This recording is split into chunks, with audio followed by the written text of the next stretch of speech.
welcome back. Welcome back, everybody. It's how long has it been? Probably like a week, a little over a week. Half. Yeah, something like that. Yeah. So on this episode, we're gonna kind of mix and mash it a little bit, but we want to start off talking about the major topic of the world, right? And no, it's not the NBA. We're gonna save that till later. That is a major topic too, though. I know, that Kevin Durant trade. I'm sure everyone in the world, even in Iran, even in Iraq, are talking about that. Could care less. But that's where we should start, with what's happening in Iran. So, for those of you who live under a rock and don't watch any podcasts to inform themselves, you're probably not going to be watching this anyways, right? Or news, or read the news, or see anything that's relevant. But we are at war. Something like that. America's at war. I think it's just flat out.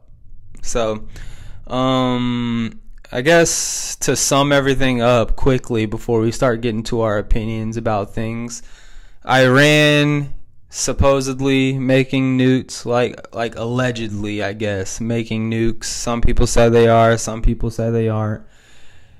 Israel says they are. And so they were adamant about stopping that. And after they did their strikes, Big Brother America was like, you know what? They are. And so we did some bomber strikes. And this was like a huge operation. B-2 bombers, stealth operation. 30-hour flights. Yeah. They even created diversion and decoy tactics to try and get this thing in the airspace. It was a super successful mission. There was never even any shots fired at the airplanes. They were never in any danger. They dropped the bomb successfully and completely destroyed all the nuclear arsenal. Yeah, supposedly. I guess we never really know. Other things, potentially. So, yeah. And then as of late, since we did that, obviously everyone starts going crazy saying America's at war. But now all of a sudden today we find out that Iran retaliated and started bombing a U.S. naval base nearby. Qatar, yep. And then right before we even started this, I was watching a video talking about Israel is now retaliating for that by bombing Iran back. So that's where we are now. So, yeah, America's at war, I would say. Yeah, so, and not defending anybody, but Trump gave him a 60-day leeway and said that they need to get back to the negotiating table and they need to come up and agree to a deal. And I saw, I don't think it was their foreign minister, but basically his opinion was every time we come to the table, they just add something else to it. So it's not just the nuclear agreement. Then it's human rights. And then it's this and that and this and that. And they're like, well, we're just not going to do that. So they said that they're not going to agree. And on the 61st day is when we went and launched this attack. And when Israel went and launched the attack. Yeah, and I'll say, I mean, the one thing that people have to get in their heads is if Trump says he's going to do something, he's going to do it. Mm-hmm. And he's not going to bluff. And I don't know why people haven't figured that out yet. But I'm not saying I agree with his decision, but he said he's going to do it. And that's exactly what he did. So... yeah. So, I mean, here's where I'm at with it. I've heard a lot of different voices in this department. And ultimately, I always reside in I don't know. Because ultimately, I don't know. But I hear a lot of voices saying this is the same thing that happened with 9/11, where everyone's screaming weapons of mass destruction and terrorist land. And so it gives America an excuse to get into a war that ultimately, drains us dry financially. It's part of the military-industrial complex to continue keeping those people at the top fed.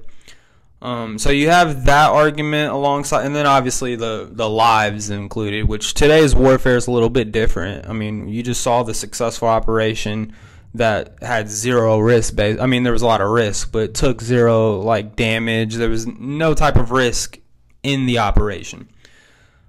So warfare is a little bit different now, but obviously flashbacks of what happened in Afghanistan and Iraq, people are thinking, lives are at stake if we're entering wars. And so I see that perspective behind it, but on the offhand, if everything that politicians like Trump are saying is true, and people like Netanyahu is saying is true, where they actually are going for nukes, that is a dangerous situation, with them basically being the number one sponsor for terrorism in the world. I mean, they are what is bad, what is wrong, targeting civilians for political and in a lot of circumstances religious ideology and religious beliefs. Killing citizens, that's not someone who I would want a country who endorses that to be having the means of mass destruction. Like, that's the person, at the end of the day, if there's anyone to have, you know, their button on the suicide thing packed for everybody, you want that person to be a stable person. You know, he's never going to actually press the button. You know, so like us, for the nukes, for our sake. All of our presidents, you know, the number one argument that liberals had for Trump was like, would you really want a crazy person in charge? And he has the nuclear codes right there. If he loses his temper, he can nuke Russia. Like that, during his first time running for presidency, we were hearing that. Right. And it was kind of a legit argument. We're the most powerful world.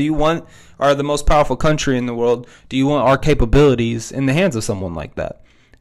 Now, it is only 4 years. So as long as you can hold him at bay for 4 years, you can get to the next reasonable person, and you did vote him in charge. That is not the case over in Iran. Right. So the person running over there, imagine it was a Trump, but a Trump for 20 years and 10 times worse, and actually has a track record of killing people and you know, murdering civilians. Do you want that person having a nuke? So ultimately, I would hope, if you're a reasonable person, no. And the way I inspect this whole situation and how it's been going since the beginning of these nuke negotiations and stuff is ultimately kind of what you just said, is they're stalling for time. They're stalling. They already, I mean, what the news is saying, now once again, I don't know. This is just what I'm being told, but what the news has been saying for years is that they've been building up their uranium, I think it is, whatever chemical or whatever element it is, to be able to create nukes. So they've been saying they're building it up. They've been saying they're building it up. And now in the past like couple of weeks to a month, they're saying, well, they have all the amount that they need. Now it's just creating the actual missile.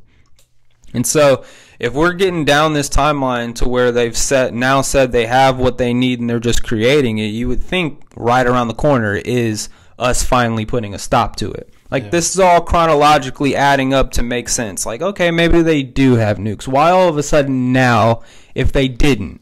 You know what I'm saying? And why do they even have the research facility if they didn't? First off, I mean, why are they progressing towards this?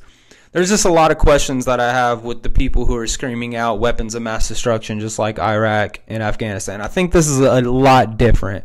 And also, it's not an open-ended war at the end where it's just like, we're going to find it and root it out and keep going until it's all rooted out. Like here, it's like, okay, we already rooted it out. Now, if they want to take it a step further, we can end it.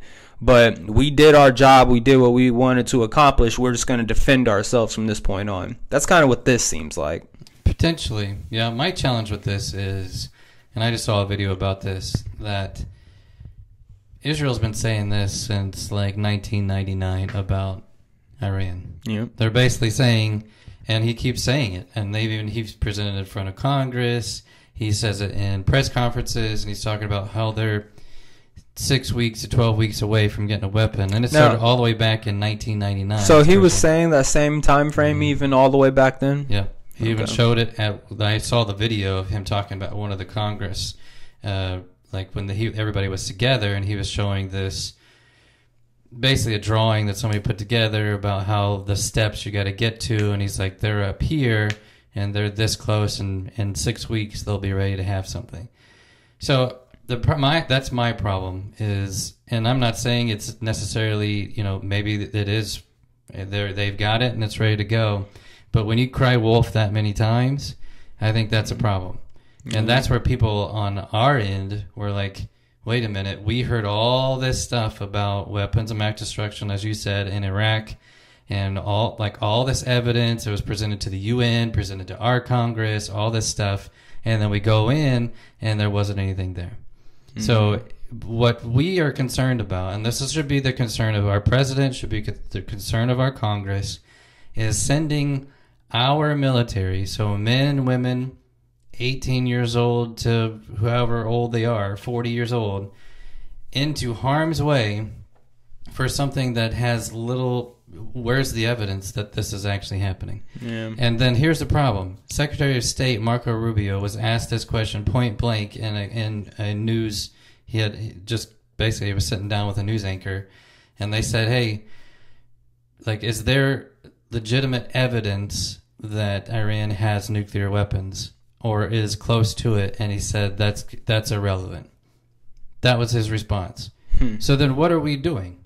So we just launched a war with a country that massively hates us, that has, I think, 1 million plus as far as their enlisted goes. I mean, they've got a fairly good army. Yeah. And we're just going to go in and do what? What's the end game? I think is the next problem.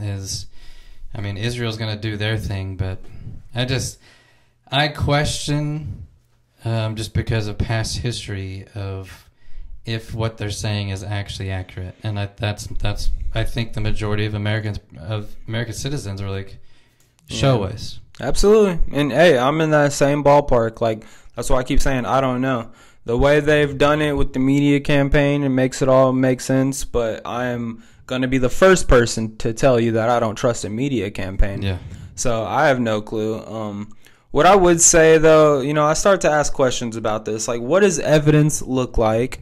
Like, how are you going to obtain evidence? Iran's going to have to give you evidence, ultimately. Are you going to, like, break your way in to get the evidence? Then And you have heard both ways, where Iran's saying they're letting people in to investigate their facilities, and then other people are saying that they're not. If you're letting people in, though, you're able to stage it. Yeah. I mean, look at Korea. True, but you might be able to see hints of something that's going on, potentially. Yeah. But there's also other people saying that they haven't. And so that is a red flag of, well, you don't really know exactly what they're doing. Yeah. But that also doesn't mean that they are. So it's not like that's a green light to go blow up facilities. I mean, if you want to take away all of your, like objectivity, I guess, in the situation, and just, like, gut feeling type of thing, like, are you going to trust what Iranians are telling you? That they don't have it, that it's all good, like, we don't mean you any harm. Like, do you trust that? I don't trust that. But I also don't trust just launching ourselves into a war when we have no way of figuring out what's the end game. What are we trying to do? Because I'll also tell you, I don't trust a lot of Israel and what they've had going on. And Netanyahu, supposedly, I mean, I have no clue. I'm not even, I don't have any type of stake in this. And I have no idea what's happening with Jewish politics in the world. But I'm pretty sure he wasn't even supposed to still be there, right? They should have had an election. He was on the down sled. They would have gotten somebody else in, but now it's wartime, so he's president forever. For a long time. I mean, he was president, at least at the video I saw, since 1999. Prime Minister, whatever he is. I don't know what his official title is. He was the man in charge way back then, too? Mm-hmm. I thought I heard something about that, like right before the whole October 7th stuff was happening. He was, like, being protested and stuff. And well, they may not have the same situation as us, where there's a term limit, so that he might be able, as long as he keeps winning, he might be able to just stay in power. Yeah, and I think that might be what the situation is if he keeps winning, he's able to stay there forever. But I don't think he was supposed to win this time around, and then all this crap, hit the fan, and now he's the man in charge.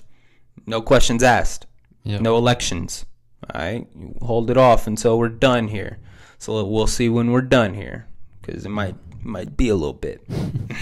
Listen, I'm not going to put anything against Israel. I will say they have like little to no friends in this entire world except us, and we are there to help protect them. And I think we should be, because they are bullied on a regular basis. Yeah. But I don't want to go do their bidding for them. It's like we're the cool big brother, and they're the little brother everyone hates. They like pick their nose and rub it on people and stuff, but we gotta bring little bro whenever we go outside. When we go hang out with our friends, and everyone's just like, why'd you bring him? Is that what Israel is to us? Maybe. Little brothers? I would say that we're not... I can't sit there and approve of everything they're doing. I can't approve of everything we're doing. Well, I know. Yeah. I can't approve of everything that's happening in this world, period. Yep. Who's got it right? Nobody. There's not a single, unless maybe, I don't know, maybe Switzerland does. That's just neutral and everything and don't really have an opinion. I don't know. Is Switzerland one of those countries over there getting bombarded right now with immigration? I don't know. Maybe. I think it might be. I think they might have been like a massive touristy place anyways, with different people coming there. I don't know. Well, yeah, we have to go check it out. Up. That's for sure. What about New Zealand? I bet New Zealand's pretty chill. Yeah. They got volcano down there, don't they? Be messing stuff up.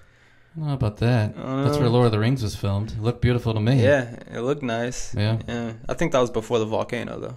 Yeah. As far as I know, it's still there. Yeah. What about Brazil? You go to Brazil? I don't think so. No, that's not a good. I bet they shape. got it figured out, man. They got medicine in their forests we don't even know about. You just got to fight the indigenous tribes to get to it. Yeah, Brazil's got some gang problems. I think that's a big issue down there. I bet they got more than just that issue down there. They got a lot of issues. I'm concerned about getting locked into something else. And it's a great point that I think people continue to make. One, this is not the direction that Trump was supposed to take us. And I think that frustrates a lot of people, is he's supposed to be the peace guy. Yeah. And now we're launching into this, which I'm adamantly against, unless it is directly affecting the safety of American people. We can't police the entire country. We've talked about this on the podcast so many times. But we can't, that's not what we're here for. I mean, I don't mind helping people and, especially those that need specific things like water and medication and food and stuff like that. Like, we're open to that. But to sit there and bomb people just because we think something might be happening, just can't be for that. So, yeah. And so that's one problem, is that we expected him to be kind of the peace side. And then the second thing is, we have so many issues here in our own country that we can't even solve, but yet we're going to go spend billions of dollars again doing a war when we can't even take care of our own people here. Yeah. Well, that hasn't happened yet. Okay, when we get to that point, then we can criticize it. As of right now, from what we understand, we just stopped a super bad guy from having the ultimate weapon, and that should be the end of it, unless Iran keeps going. Like, that's now there's going to obviously they are obviously, yeah. But at least America can save face and say, "Hey, we wanted it to end right there." Yeah. And hopefully, well, not hopefully, but who knows what's going to happen. Maybe their response after getting hit by them is a super powerful hit. And after that super powerful hit, knocked out. They're done. They don't want any more problems. Like, who knows? Hopefully it's a situation like that where it does end quickly.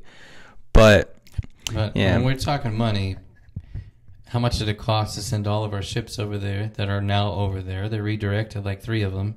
Yeah. To send those planes, fly them all the way over there. Those bombs themselves were probably millions of dollars a piece. Oh, yeah. Just that operation probably costed 14 of them, 6 of them, whatever it is. We did Tomahawk missiles from ships. No doubt. Like, all of that expense, though, like I said, if you're listening to the narrative, to stop a super bad guy from getting a nuclear weapon. Like, if you're taking taxes from me, Isaac, do you remember not too long ago we were paying for pets to become trans pets? Like, that's what our taxes were going towards. Now, if you're telling me my taxes are going towards stopping Iran from getting a nuke, I think I can live with that a little bit. Now, if you're saying we're going to stop Iran from getting a nuke for the next 10 years of your taxes, okay, we got a problem. Like, we need to talk about that. Yeah. Even the next freaking 2 years. I don't want 2 more years of that. Yeah. This one operation, maybe. Now, like what you were saying with Trump also, I just want to say, like, yes, he ran on getting America out of all these nasty wars that are happening in the world and effectively ending the wars. I mean, he did say he would end them. But as Americans, we definitely here stop spending our money on these wars. Yeah. With the whole Russia-Ukraine thing, it seems like he's tried, but I think what he's learned and what I think we've all learned is it's not an easy answer to end a war like that. Yes. And like almost to the same degree which he was talking about ending this war with Israel and Hamas, which he did, I guess, kind of end by obliterating Hamas. Like, they're not really there anymore. But then now this whole thing with Iran's happening, and so it's popping off in a different spot. Kind of just a continuation of that war, just with a bigger face on the other side.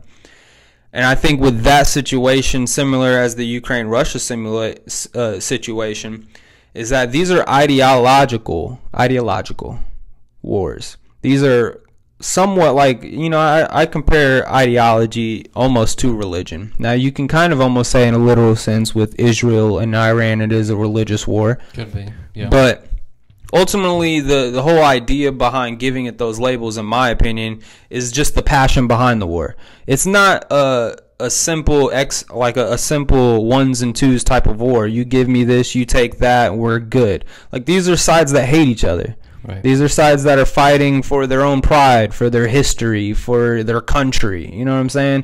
It's just different in these wars. And I think that's something that Trump didn't take into consideration when he was stepping in here. He's the deal maker. He thinks, I step in right now, I smack Zelensky across the back of the head, I smack Putin across the back of the head, you take this, you take that, you're both going to be happy, we're good.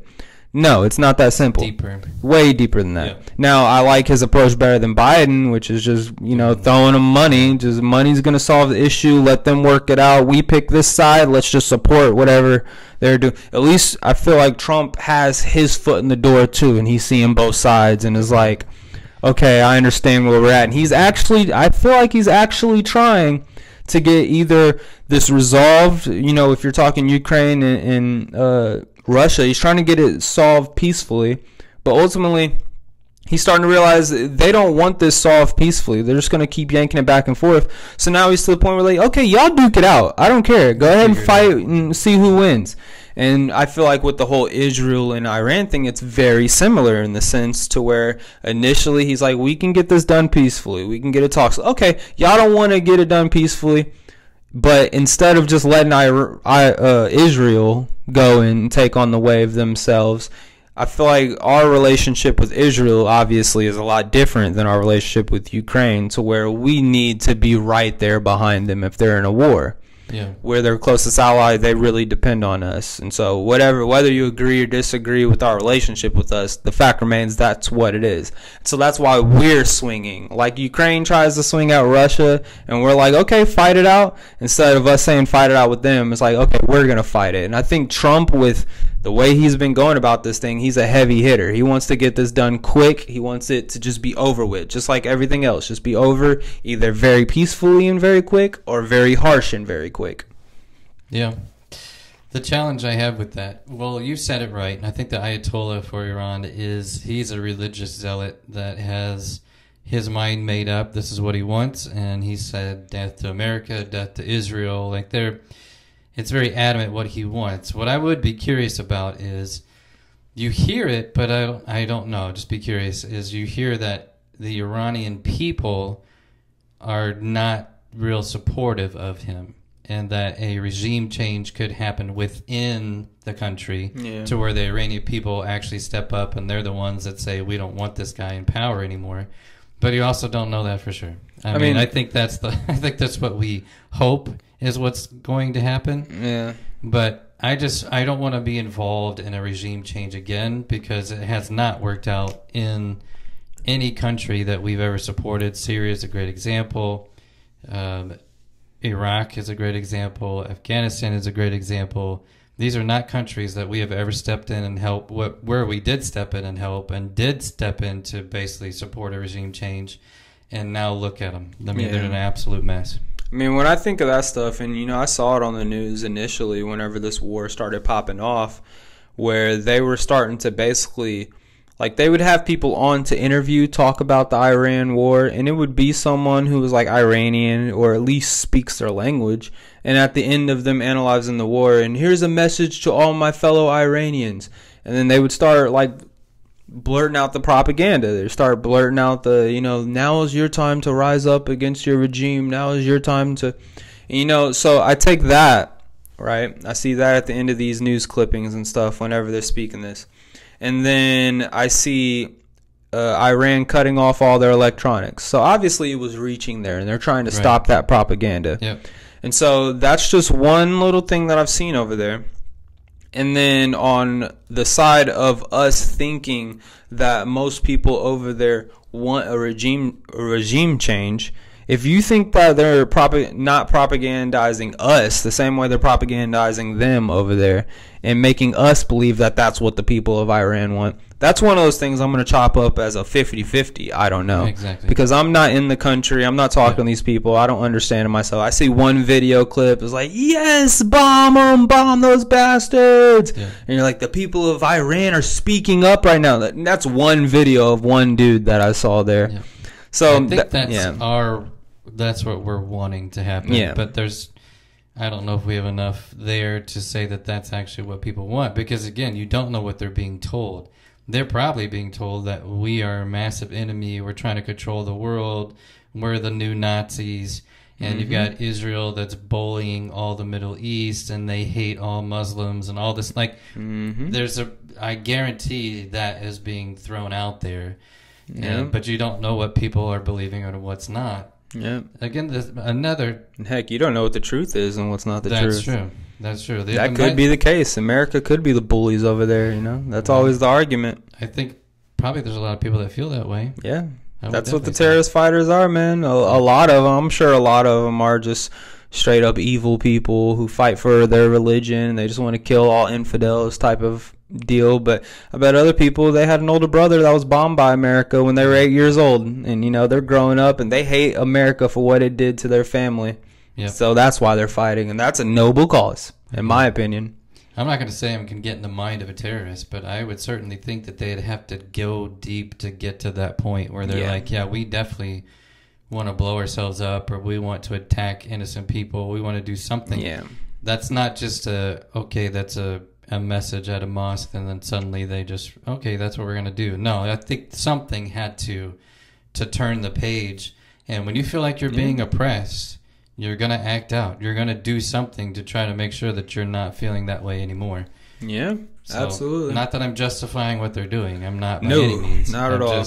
Just perspective, man. That's what the world needs to try and gain. You know, it's good to try, at least to an attempt, see through the lens of other people's eyes. You know, one thing I was thinking as you were saying that, like, what if there's a lot of evil people who do stuff to innocent civilians, but then you got, like, the homeland base, and they're just protecting their local village. They identify without, like, Taliban or Al-Qaeda or whatever the organization is, but you look down their track record sheet, the only thing that they've done is, you know, try to shoot at a plane that was bombing its village, and then it left or something, you know. And so, you know, that could be the story of one terrorist, and in their eyes, they're just fighting the revolutionary cause and defending their people. Who knows? Defending their town. But if you are informed, as you would hope they would be, and you knew that the organization you're representing is also out here killing mass casualties of civilians, then hopefully you wouldn't support an organization like that. Just in their mind, it's justified because they felt like, hey, well, you did that to us. Why wouldn't I do that to you? Yeah, and I think, though, you cross a moral lining when you're justifying the death of anyone else because of the death of someone yourself, especially if they're not the person that killed them. Yeah, but the moral line is drawn by who? Yeah. Like, you would think that everybody has the same moral line, but I would definitely think that there's probably a lot of people that have a different moral line. Yeah, I mean, I would hope in religion. I feel like in my personal life, my religion, I don't know what their religion would be, but in my religion, I think there's something in there talking about not killing innocent people. I think. Love your neighbor. Yeah, that must be the one. Jesus said. So, don't kill them. Yeah. Do not murder is in the 10 Commandments. So. There you go. So hopefully they have something like that in their book as well. Yeah. That would be what my moral line would be. But hey, people are raised differently, man. The value of a life, of a life is different every single person. It is, even here in America. Yep. The only thing I'll say, just to add to that differently, is when I voted for a guy who was going to put this country first in all the decisions that he makes. And there's a question, and I think that's where people are struggling on how this is a decision that is in our best interest. Iran not having a nuke? No.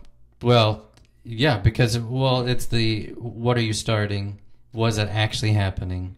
Do you have enough A lot of evidence questions to behind it show for sure. that this was going to be a major problem? We're also seeing video now of maybe it wasn't as successful as we think. Yeah. Because you're seeing some of those overhead images and some of those buildings and stuff are still up. So it doesn't look like those got hit. Now, granted, a lot of it was underground, and I think that's where the bombs went. So maybe that's... Yeah, maybe it was just super targeted. Matter. Yeah, it could be very specific, but... Yeah, because I mean, it was in a mountain anyways, right? Underground? A couple of them were, yeah. I think they attacked 3 locations, but... Yep. I don't know. I just hope he continues to put that in mind, and I would love to see... You know, we have seen a lot of things kind of move in our direction, but... I mean, Iran just said that they're going to block off one of the straits, and that's like a third. I think it's a fifth of the world's oil. So that's going to affect that. I mean, our prices are going to go back up on some of the stuff. I mean, what's that going to do to shipping? What's it going to do to just a lot? You know, when you make one decision, it doesn't just affect one thing. Yeah. Like it pulls a lot of different strings from a lot of different areas. Yep. And that's one thing I hope that they're calculating. Well, we've been through this before, man. We'll be flexible as a people, as always. We've been I'm through just a tired lot of of. being Yeah, I flexible. know it sucks, right? I mean, But I mean, hey, here's the thing. Like, if they're lying about all that they've told us with them having weapons of mass destruction, same as in 2001, then there's a bigger problem at stake. They're just losing more and more credibility to where if something down the road like this happens, there might actually be 8 people out there trying to stop it. Like, well, who knows? I think that's kind of what's happening now. Is Yeah. people want you to give some evidence that this is what's happening. Well, Congress is saying that you need to present your case to Congress. Which he doesn't. Yeah. That's not. But other than that, then who else would be there to hold the president accountable? Well, it is Congress for sure. But Yeah. what I'm saying is the people have to hold him accountable, which we then need to hold Congress accountable. Yeah, like how for are the what they're people, doing. like people can feel a certain way, but what's a feasible way to making the action? And that's what I'm saying. Yeah. If it starts coming to light, just like it did in 2001 eventually, where, you know, we start realizing there wasn't any nuclear capabilities or something like that, credibility is already super low. You know, if a president that we actually thought we trusted, Donald Trump, that's why he got elected, people thought he was actually going to be acting on what he was doing. If even someone like him is lying to us or is misinformed or whatever and is acting on that misinformation, you know, I feel like down the line that credibility would be depleted even more to where stuff like this would be preemptively thought of. Like as soon as they start giving out the reports of, Iran might be working on a nuke, they have a couple of weeks away, or, you know, whoever the next country is that's going to be pulling us to a situation, which I don't know. Dave Smith talks about all the time. There was some dude that said like we were going to be in 7 wars in 7 years or something like that, or 7 wars in the 20th century. And this is the last one. So who knows who's next? Maybe it's China. We're in endgame, big boss. But anyways, if they're lying to us, man, there's a bigger problem at stake. If they're not lying to them, if you want to take the leap of faith, which I would not blame you if you do not want to. I barely want to. But I think Iran is kind of evil. And I wouldn't put it past them in pursuing a nuclear weapon. And I would also say that with the whole thing that's been happening with Putin and Iran and Putin kind of been talking since the thing, and China, all of them have been in cahoots since this whole thing popped off with Ukraine way back in the day. What, 4 or 5 years ago or whatever? So who knows what they've been ramping up, what friends they've been making. We'll give you a little bit of this, and over the next couple of years we'll give you another one if things are looking good. Like, who knows what their deals were in this whole situation. So there's a lot of uncertainty there for me, is all I'm saying. Yeah. And in this uncertain world, the last thing I would want is them having a nuke. Like, name 20 different ways of how the world's going to end. That's on the list. That's one of them. Iran having a nuke. You know, there's the core shifting. You got a meteorite striking. You got Iran nuking us all. Yeah, but the challenge is one person launches. Yeah.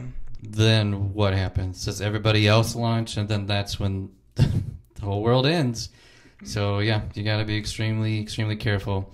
The only thing we can end with this, but the only thing that I've heard is, and actually Ted Cruz is on Tucker Carlson talking about this, is that there are cells within the United States that Iranian people have already moved into. They've been talking about that for a while, If man. this was going to happen, if we did something, they would start doing some domestic domestic or terrorism. Well, I thought they were going to end up doing that anyways, because I mean they've been talking about the thousands and thousands of sleeper agents that Yeah. I don't know if it was Iran specifically, but it was either not Al Qaeda. What's the other organ? ISIS. Yeah, I think it might have been ISIS. There's another one though, because the lady, she was on the Sean Ryan show and she was very informed about all of this stuff. And whoever it is, it's actually, I think, either the brother or the son of Osama bin Laden. And she's talking about he was still alive or whatever. And basically what she was talking about is he's like their Jesus right now in uniting all of the groups. And they're going by a bunch of different names, but they're all umbrellaed basically under the same thing. Yeah. And I forget which whatever the name was, the main name that they're all, really under, even though they'll say they're ISIS. I don't think it was ISIS. But I don't think it was like Taliban. It might have been I don't think it was Al Qaeda though either. Yeah, they might have come up with a new fun name. Whatever their name is, man. She was talking about they've been moving people into this country for a while already. Since, opened them borders, I mean, it's easy to get in. Why not? And so she was saying this was going to be a bloody year anyways, and that was before Iran struck. So I think it was going to happen regardless. Maybe they ramp it up. Who knows? But that's stuff that we're gonna have to be ready for anyways, man. Yeah. If it's not Iran, it's gonna be China. If it's not China, it's gonna be MS-13 whenever they finally get sick of us destroying their operations down there. Yeah. I mean, it's gonna be somebody. We have to be able to defend our home turf from ourselves, essentially, since we want to have open borders every 8 years whenever we elect some new dimwit that wants to sway the elections. Yeah.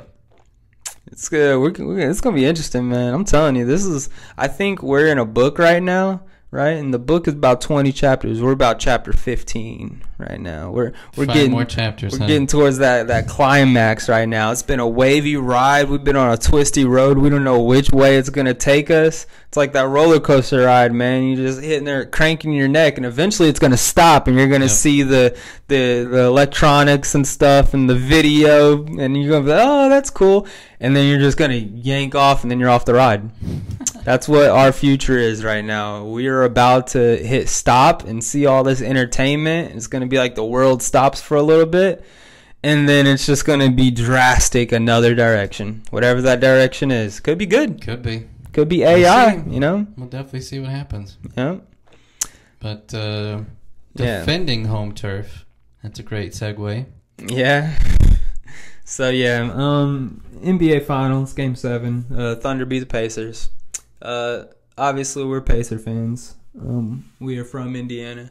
So, it was a tough game for us. Halliburton goes down first quarter. After he had smacked 3 3-pointers, looking hot already. Yeah. Very uncharacteristic for him. He's usually aggressive. Someone who starts slow, ends fast, if he ends fast at all. This game, he's starting fast.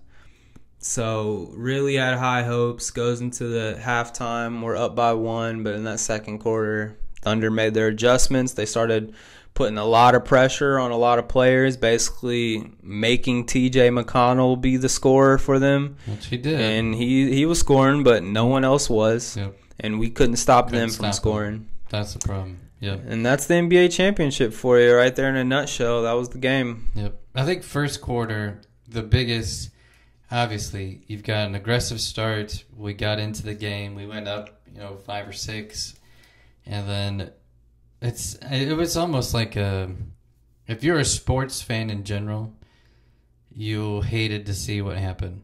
If you enjoy watching basketball just in general, even if you don't like the Pacers, even if you despise Halliburton, you still look at that situation of a guy who had an unbelievable season, unbelievable playoffs. I mean, he was up and down, but he had some magical moments. Yeah, I mean, overall performance, decent. Right. But crazy the moments he had, I mean, like, dramatic. He was the king of drama this playoff. And easy to say that if he didn't have those moments, we wouldn't be in the championship. Yeah. Easy to say. Absolutely. I mean, that's a given. And we wouldn't be in Game 7. I think is another easy thing. Yeah, because, he hit that game winner Game 1. So then when you watch him, I mean, as soon as you watch that one step you see the whole ankle. I mean, it's disgusting. Yeah, up his calf, you could see the tendon roll back up. And now, snap. I mean, in a Game 7, I mean, I told you earlier, if it was Game 1 of, like, the first round, yeah, it's still painful. You still don't want to see that. But when you see it in a Game 7 to win a championship, it's just where it's a gut it looks wrencher. so promising, man. Yeah. Like, I'll tell you, when the way they started off that game, I was fired up. I was like, we got ourselves a championship. Because if they're playing like this with the lead, there's going to be runs in the game. And OKC is notorious for those third quarter runs, especially. They get on a little bit of run. They get a little bit of a lead. They'll have like an 8-point lead. That's where the Pacers like it, going into that 8-7 minute mark in the fourth quarter. And so that's the way I was thinking this game was going to go. And it still kind of went that way. Yeah. But it's just that third quarter run. Typically, you know, with the Halliburton, with at least some type of mix-up of offense that was scoring, I mean, it was very uncharacteristic. I know we didn't have Halliburton, but that's not the excuse there, because Nembhard wasn't really doing much. Nesmith wasn't really doing much. Pascal, I mean, he was forcing some shots up, but he wasn't doing much. Where was Miles Turner? You know, didn't see him anywhere. All playoffs. And so, I mean, and that's the thing. We'll get into that in a second, but, like, Perk wants to come on and say, well, priority number one for the Pacers is you need to re-sign Miles Turner. I'm like, is that really we might need to move on from him. He's like, I know how he looked in the playoffs wasn't good. He's like, but what he was doing all season, you know, averaging second best in the league in blocks or whatever his stat was, he's like, was amazing. You need to pay that young man. He's not worth that much of a contract, what he's contributing to our team. Think about our starting five. You got Halliburton, you got Nembhard, you got Nesmith, you got Pascal, and then you got Turner. Who is the worst player of that bunch? Yeah. I mean you could argue it's Turner for sure. Because here's the thing with it's Turner. In capacities. That's the problem, is you have him where you think he should and would play well. It's like he doesn't even want to be there. Yeah. Well, I mean, with Turner, it's always the age-old discussion with the big man who shoots three-pointers. But not only on that side of things, which, with that being said, you don't have an internal offense, like an inside off. Pascal Siakam's kind of doing that. Pascal Siakam's 6'8". Yeah. He's 6'8", like 220 pounds. Great size if you're a small forward, power forward, not if you're a center. Right. And so I don't like relying on him for being the interior, because if he starts being defended like we saw by Chet, who's 7'1", fast, can hang with you, you're not going to be doing much in interior scoring. You're going to have to start something from the perimeter. You're going to have to catch him rolling downhill and try to use your speed or something. And even that's getting shut down by Chet. But with Miles Turner being primarily perimeter offensively, for one, you don't have an interior rebounder on the offensive boards. And that's huge when it comes to playoff time. You might get away in the regular season with having a big that only really, you know, at least you can get defensive reboards if you're not getting offensive rebounds. And so you can kind of get away with that. But when you get into the playoffs, you need to be able to get every edge possible. And the biggest edge of all of those is second chance points. Second chance points and then turnover points. Those are the two biggest things. And so we basically had zero offensive rebounding, which that could be Miles Turner if you were to get a big. His three-point shooting wasn't great. I think they said in Game 5, his final stat line for the playoffs was like 5 for 27 or something like that. He wasn't hitting. And wasn't hitting much. He hits a decent amount throughout the season, but when you need it, he wasn't hitting. And it's not like he was contested either. He was getting the same shots. Yeah, wide open shots. Hitting. All of his threes damn near are wide open. Yeah, almost all. Yeah, because they know they don't want to guard him out there. So you're supposed to be a shooter, but you're not even shooting well with Miles Turner. Okay.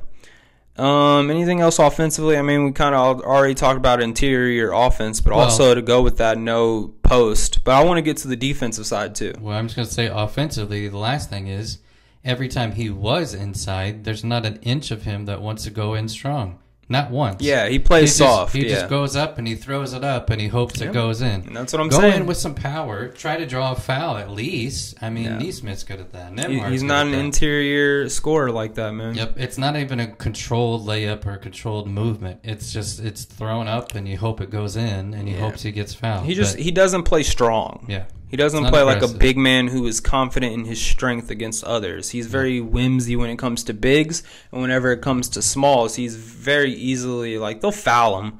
But I mean, whenever he can't finish through a shot on a foul. You would never expect that. He's not that type of player. Yep. And the one time we saw him be aggressive, especially right away, was in Game 6 when they knew they had to win that game. I mean, everybody was aggressive in that first quarter, and they just kind of set the pace for the game. Yeah.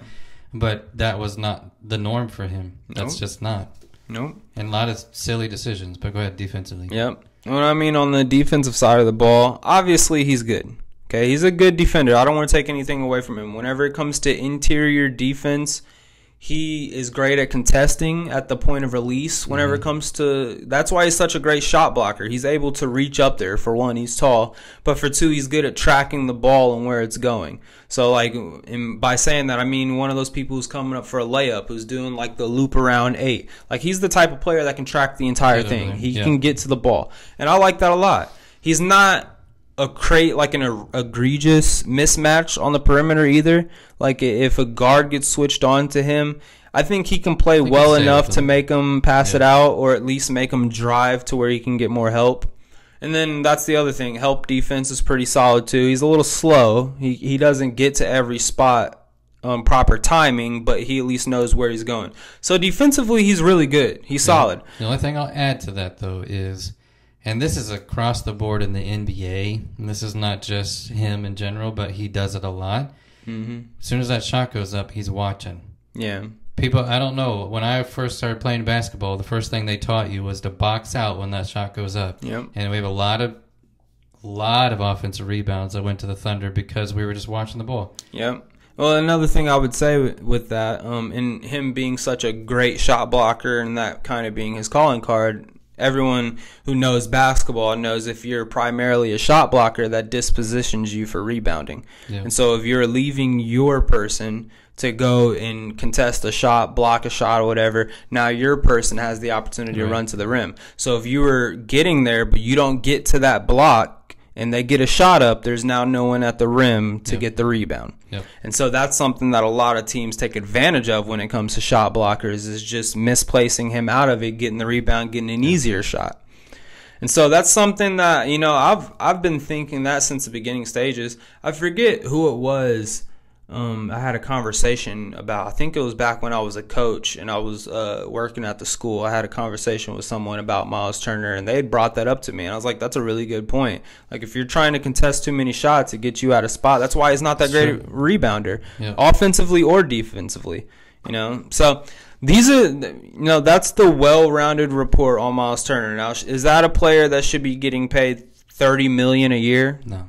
You know, 30, because that's probably, and that's not even a max contract. Obviously, he doesn't deserve a max contract. He wasn't even an all-star. And so he's not going to be in that baseline where you're looking at the all-stars. He's not going to be looking at Luka Doncic or, you know, Durant or Giannis or Kyrie Irving type of contracts. He's going to be looking at something probably closer between the 30 to like 40 range, which is still a lot of money. That's a lot. Now, with him being like 28 years old, he's probably going to be looking for another 4-year, 5-year deal, 30 mil. Are you looking to pay him $160 million over the next 5 years?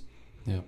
I mean, I'm not. I've been on his case for a long time, for years now, and it's for these exact reasons that we're talking about. And it's not, the challenge is he hasn't really gotten much. He's gotten better, but it's not much better. It's not like to the what point, he was good at, he just kind of polished it up a little bit. Yep. It's not like he added any new weapons or he increases rebounding or steals. Or go work on something that we know we need you for, which is some type of inside presence. Doesn't mean you got to be in there all the time, but there's nothing wrong with being a three-point shooter and being a center. There's lots of them that are very good at it. Yep, Jokic, he knows how to play it perfect, man. He starts on the outside, he can trail out to the inside, he can finish you in both. But he's dangerous in all aspects, and that's what and I think Turner can actually do that. I think if he actually worked on it, he could be dangerous in all aspects. I mean, I try to think back at old Pacers or Roy Hibbert. He was struggled when he first got to the Pacers, wasn't real great, and then I'm pretty sure he went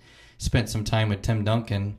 And developed a little bit of a hook. Time with Tim Duncan, you're going to become a better player. Like there's no doubts about it. Why didn't Turner do that? He's in year 10 now. Yep. I mean, he's had plenty of time. He showed you what he's giving you at this point of his career, and to say that he's even a $30 million a year type of player, I disagree. At least for our organization. Now, somebody will pay him. If you look at like the Hornets, where they got Mark Williams, who's a injury question mark year round. They don't really have any certainty at the center position, but you also have a LaMelo Ball, and you have a Miller over there, and a Bridges over there. You got some scorers. Maybe he's the missing key that they need to make their team better. Interior defense is what they're struggling. They already have rebounding in other spots. Well, his one place that they always talk about where he would go would be the Lakers. He's not going. Well, granted, if the Lakers don't go after Antetokounmpo, and he doesn't leave the Bucks or ends up going somewhere else,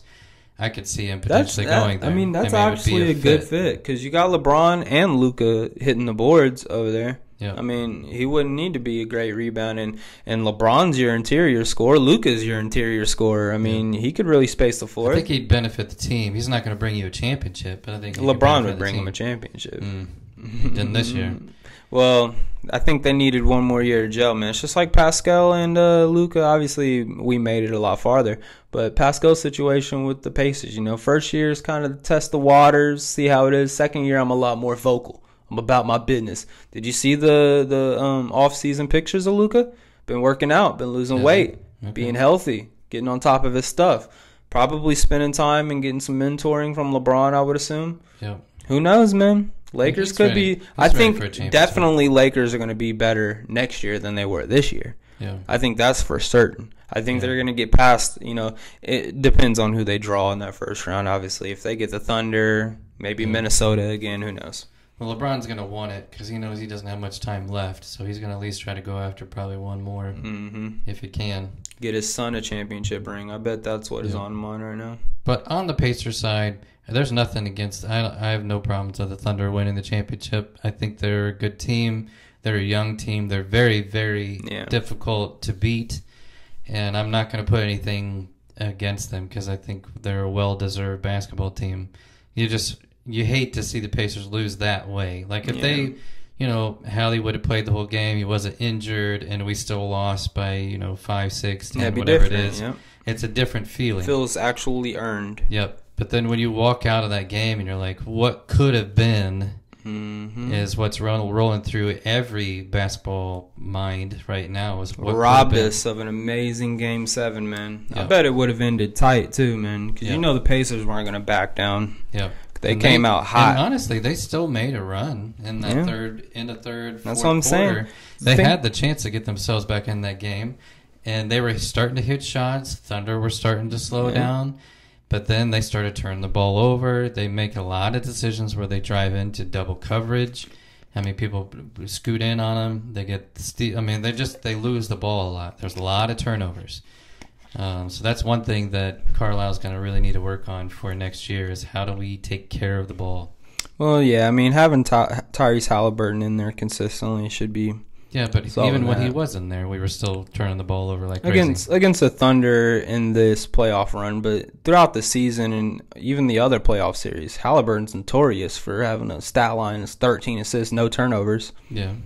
I mean, overall, we don't turn over the ball too much. I think just that Thunder defense was a legendary defense, man. We talked about it a little bit earlier, so, there's been the whole thing kind of trending around on the internet about the Thunder having like no aura after this championship win. It's weird. And it's kind of a thing with Halliburton going down, and we already kind of discussed this, like putting on my sports psychology hat, right?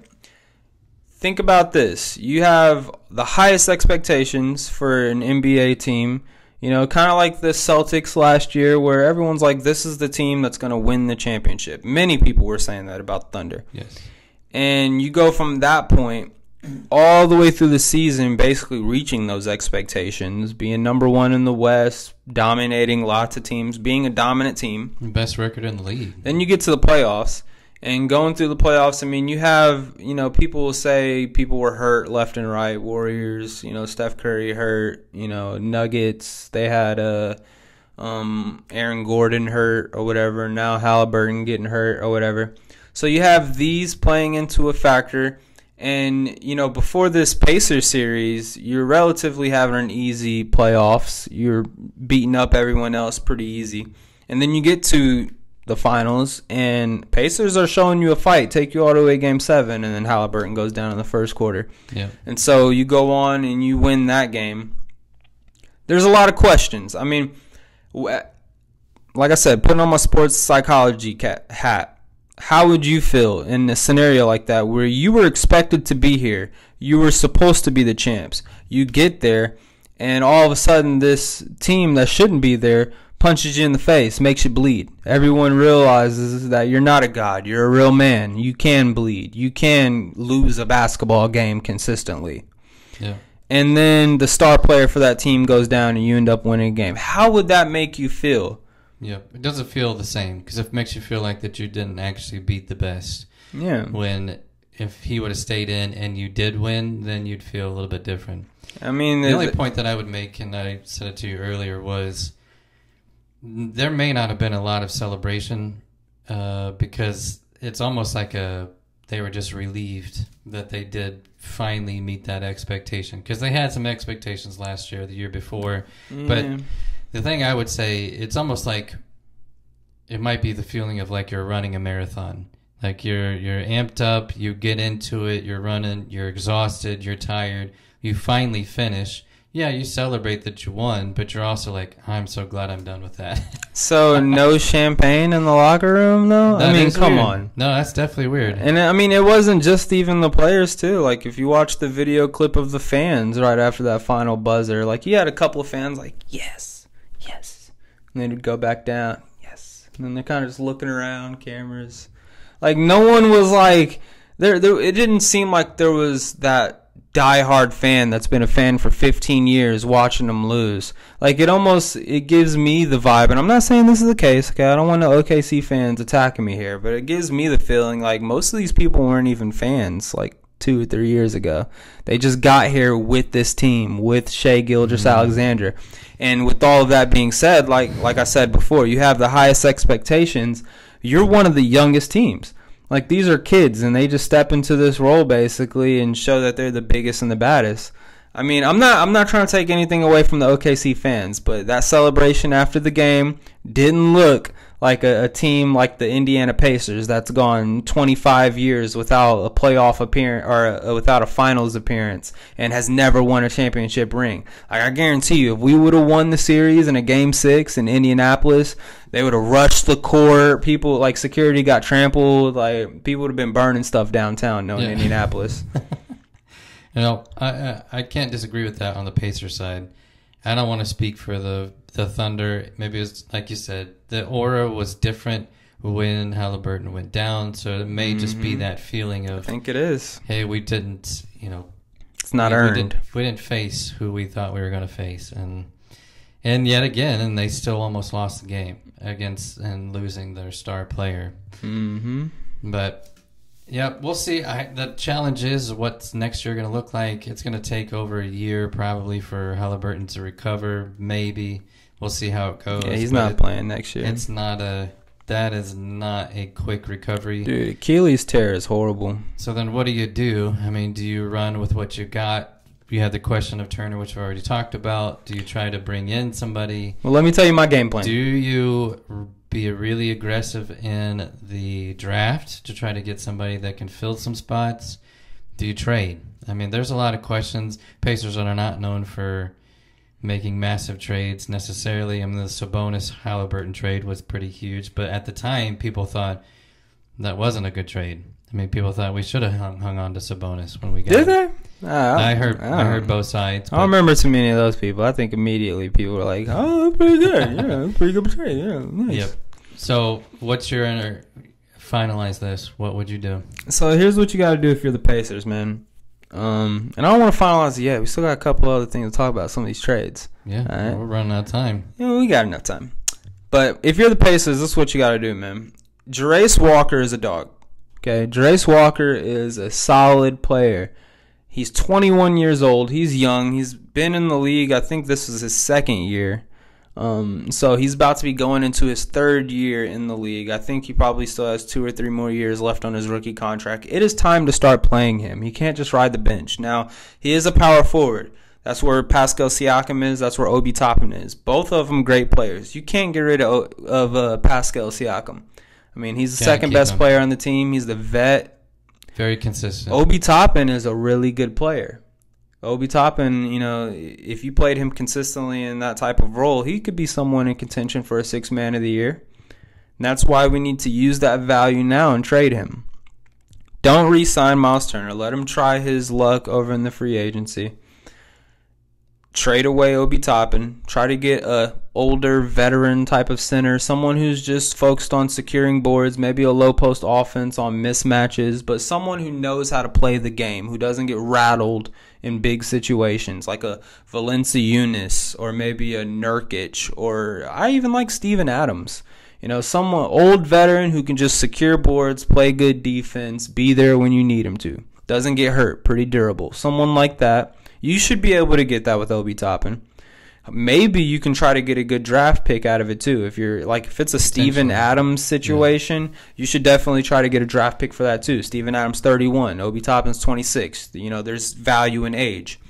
So try to get a draft pick, even a second rounder and a veteran center. And then whatever picks you have in this draft, we have to draft a big. And draft a big that is young, not a big that is, you know, a 23, 24-year-old coming out of college, like an Auburn dude, that Auburn dude Boone, I think his name is, coming out. You know, I don't want no older dude. I want someone who's young, who can sit on the bench for a couple of years, not get hurt, just develop. I don't want someone with a bunch of pressure on him. And then whatever veteran center you have him there. You still either, you know, you can select either Tony Bradley or Thomas Bryant to be your backup. I think we still have Isaiah Jackson too. He's just been hurt all year. Yep. And I think James Wiseman was someone who was a option at one point too. Just out of that bunch of 4, pick one of them to be your backup. I mean, it really doesn't matter. Thomas Bryant, I think, has earned his flowers a little bit. He did decent in the playoffs, and so is Thomas Bradley. So one of them two, keep them around. And they be the backup. You have the veteran starter, and then you have a young developing dude. Here's what I'm going to challenge on what you're saying, though, because I agree with that somewhat with that strategy. The Toppin question, he was very effective in the playoffs. Mm-hmm. He did have some silly turnovers. We did see that quite a bit in a few of those games, but he did fit into the scheme though, because he can run the court. Mm-hmm. He can run and be effective with the fast-paced offense. Yep. The challenge with getting a veteran-type center is you got to get one that can stay with a fast-paced offense. It's going to be able to keep up. Yep, absolutely. Turner's connection was, he could. I mean, he could run that court, and he can go back and forth, and I think he could stick with that offense. I mean, stamina-wise, yes, but tempo-wise, he was slow. I mean, he was a trailer. Only reason why he got away with it is because he was a perimeter threat. So he could stop at the top of the key if he wanted. Right. He was a threat at that point. If we had like a Steven Adams, he would have to run the entirety of the court. He'd have to get down into the paint, which, yes, that would be a lot.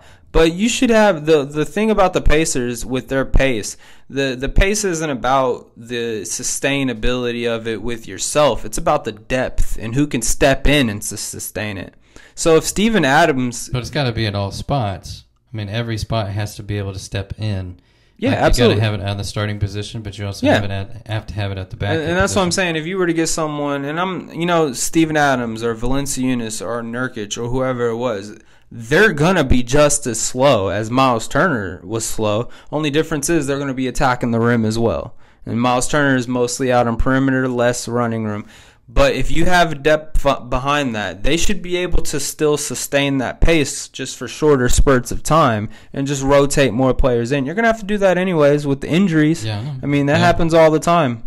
So I don't think that would be necessarily a problem with that. My whole take on that as well is that Miles Turner wasn't very good for that speedy system. If we draft a younger guy in, maybe that veteran only sticks around for a couple of years. We have most of our roster for the next 3 or 4 years. You have to be thinking long term. If you can get a younger big who's just sitting there developing, not getting hurt, staying in shape, especially pacer shape, the way they be staying in shape, right, he's going to be fast. You know, you can train him to be fast. He can have a couple of years, and then you can have someone just like if we get rid of Obi Toppin, you would have Drace Walker stepping in. He's been in our system for a couple of years. I would have no, question marks about him stepping in and being just as effective as Obi Toppin. Maybe not rim running, but he's a better shooter in my opinion. So I think that game plan would work well. Maybe get another guard too, just to have somebody on better rotation. Maybe instead of Ben Shepherd, get somebody who's a little bit more effective in personal scoring. I don't mind Shepherd, but I'm not a huge fan of his. Yeah. The problem is, he's built for the three-point shot, but then he's not consistent with the three-point shot. No. And his defense is extremely questionable. Yeah, it's inconsistent. Sometimes it's good on defense, sometimes it's not. Yeah. So, yeah, we'll see. I mean, speaking of trades, Kevin Durant. Careless. Traded to the Rockets. I'm going to ask you this question before you even go any farther. Do you think this constant movement of Kevin Durant will affect his status as a a well-known player? Nah, man, I don't think so. He's moved enough to where now it's already played his toll. It's not going to hurt it anymore. He's just on his rainbow run. What do you think he's going to wear? Hold on, let me rephrase that. What team do you think he's going to be the most remembered that he was a part of? Well, it's Golden State run whenever he won the ring, and then probably OKC where he had the longest stretch. That was the first two that I thought. Yeah. So if I think back to a player that moved around a lot, Shaq was a great example. Mm-hmm. Moved around a lot of Lakers, different teams. And then Miami. Yep. And Orlando kind of too. He played for the Celtics, played for the Suns. He played all over the place. I agree with you. It doesn't necessarily take away from his legacy, but it just gets old as a fan constantly seeing this guy move around and be like, he was effective, but I mean, he didn't get him anywhere. He didn't do much for the Suns. I can tell you that. Yeah. I don't have a problem with him moving necessarily. Once you're at this point, especially towards the tail end of your career and you've already passed that point of no return, I support the initial when you get drafted to a team, stay there forever. Try to get your ring there. I agree. You know what I'm saying? I really support people who do stuff like that. But if you've already been traded or, requested a trade or whatever and switch teams, and then you switch teams again, and then you switch teams again, when you're at that point and you're 32, 33 years old, especially in KD's circumstances where you've already got your one ring, he could just be on a tour around the United States at this point, just trying to figure out where he wants to live for retirement, and that's what he's doing. So I don't necessarily care. The only thing I will say is it is kind of stupid, these teams carving out $50 million for him to come there for a year and then he leaves. I think there's a way bigger picture at stake here, and I'm curious about the revenue the team makes, the revenue the city makes, bringing in a player like that for a year. What backdoor deals? Did they actually care about getting a ring, or did they just want to get the face in here? I mean, who knows? Maybe a piece of that. I don't know. Who knows? But I think the Rockets are a better team now. They gave up Jalen Green and Dylan Brooks. And then I think only one first-round pick, which was this year. I think their 10th overall pick, and then a couple of second-round picks with it. Really, in my opinion, a steal for the Rockets. Suns are very stupid. I don't know what the Suns are doing. They basically have 5 guards on their roster and nothing else. Yep. They have to get rid of Bradley Beal. He's one of those stupid players traveling around right now with the $50 million a year contract, not doing anything. What are you doing? If these veterans, whenever they're swapping teams, I feel like every time you swap teams, your capability on how much you get paid should be sliced, a third. If you're gonna be moving teams again, bro, it's the 6th time. We gotta keep making these new jerseys for you. All the old one, we have a warehouse of your last team. They're not moving anymore. No one's buying them. Okay, instead of 50, 35. It's not always their decision.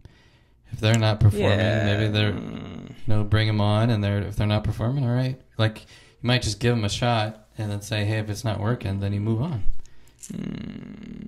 I guess. I don't know how you could disagree with that. It's not. It's up to the owners whether they decide to move a guy or not. Well, absolutely, but at the same time, I think that a lot of the players that are happening nowadays, they have more say than we think. I mean, look at the whole situation with Jimmy Butler. You think Miami wanted to trade him basically for nothing? Yeah, but I'm not sure every player. Like if you're a player and you want to get traded, you have more power in that than a team that wants to trade you, in my opinion.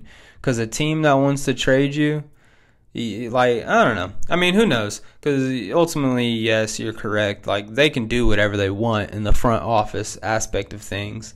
But I think that, look at what's happened with the 76ers, man. Like, I don't think too many players want to go play there. No. And that will, ultimately, if you have that type of mentality behind things, you're going to suffer the consequences. Yep.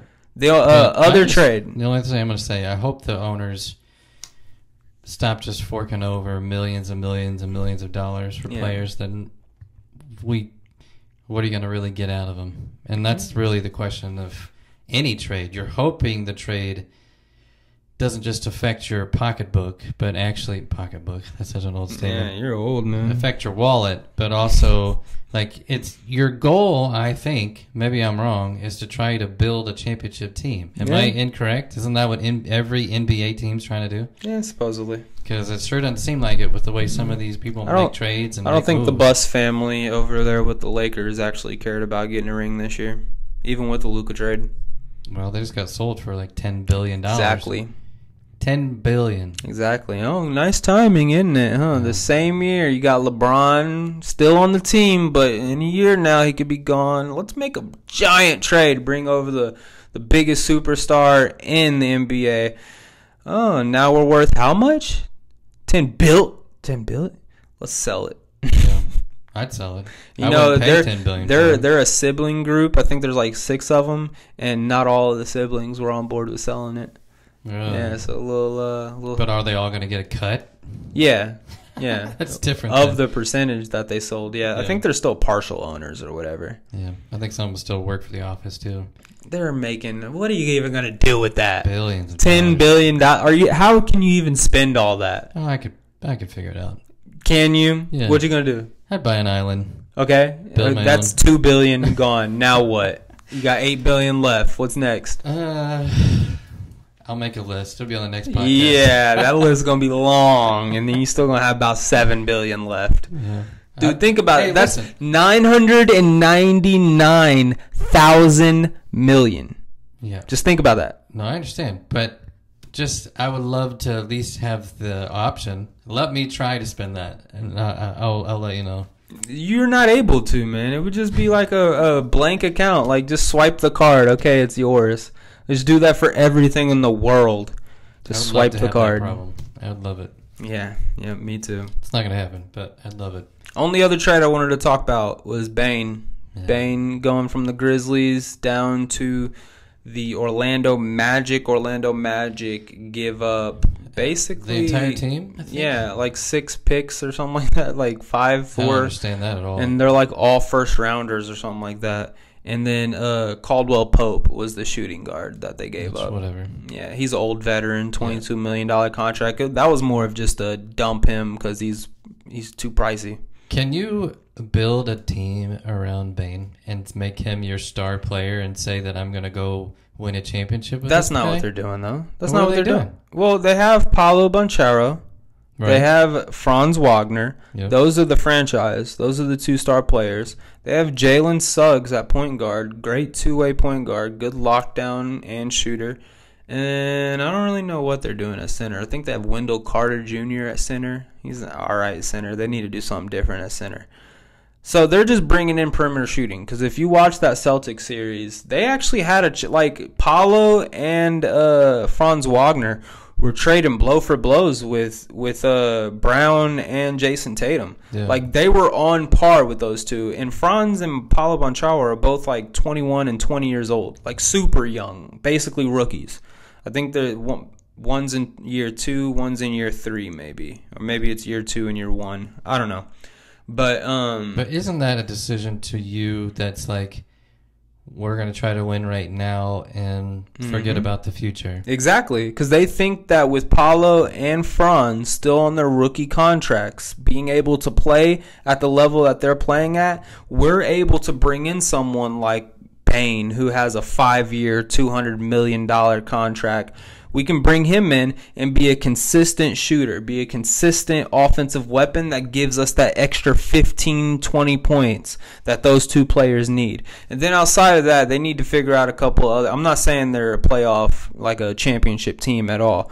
But one thing that they were really missing in that last playoff series was perimeter shooting. And that's what Desmond Bane brings to you. And he's a solid defender, too. I mean, he's not bad. Yep. I just challenge teams that give up that much. All the first round picks, because that's a lot, and you hope, again, you're betting on this working, and then if it doesn't, you put yourself in a very deep hole of trying to I don't think it'll be that deep though, because they're already a super young team, man. They got Suggs on a 6-year contract. When those rookie contracts are over, they're going to want to get paid, and are they going to have that money to pay him? They should, yeah. They should. Okay. Because they're only playing Suggs. They have him already for a 6-year, like $200 million. And then they bring in Desmond Bane, like 5-year, $200 million. Those come out to around like $40,000 or $40 million a year. And salary cap teams, a market like Orlando, probably have like $190 million in cap space.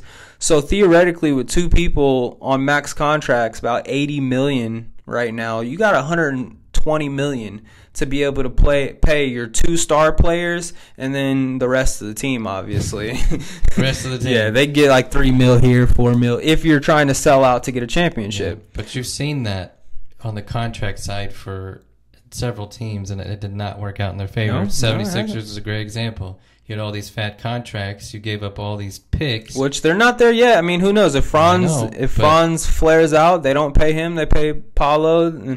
But here's the thing with it.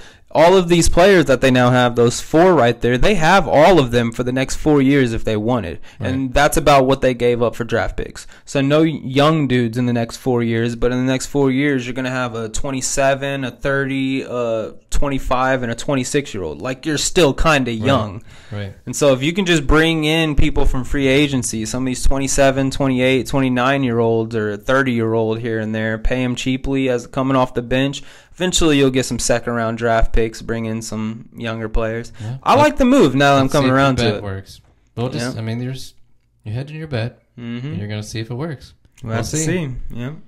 They made a decent run in the playoffs, so I'll give it to them. Yeah, but Celtics are a tough team. So we'll see what they do next year for sure. They're a young, upcoming team. I'll keep my eye on them.